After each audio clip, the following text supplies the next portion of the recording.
aba South Africa bagezaako okugubaganya abagwira mu nsi yaabwe. Ensi ezisinga zijjeyo abantu baabwe naddala ziri eza Africa kuba batunuulidde nnyo Abafirika be basinze okugoba.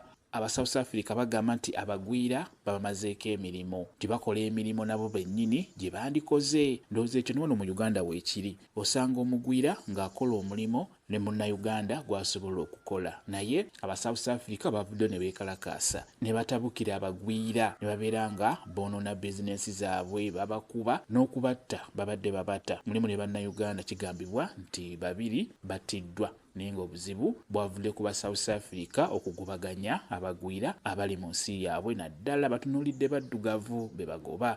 Kati ensi ezisinga zijjeyo abantu baabwe, ne Uganda mweri nayo yaggyeyo abantu baayo, bannayuganda baabagyeyo.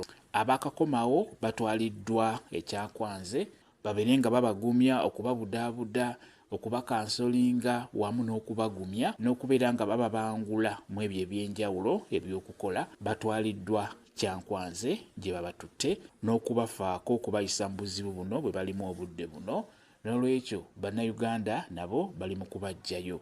Naye kye njagadde okubabuulira, wadde South Africa waliyo obuzibu obwo obw'okugobaganya abagwira, naye mukimanye nti bannayuganda bangi abali e South Africa bano abavuddeyo batono nnyo. Gwe wenna awulira amawulire nti bannayuganda babajjeyo e South Africa okubataasa obuzibu obuliyo, tolowooza nti baweddeyo. Bano be bakomezaawo batono nnyo, kuba nawulidde tebasukka na 3. Naye nga kyolina okumanya bannayuganda bangi abali e South Africa abatavuddeeyo. Bano abavuddeyo batono nnyo kwabo abasigaddeyo. N'olwekyo tubasabire, bakyaliyo, tubasabire kino kibeere nga bakiyitamu bulungi,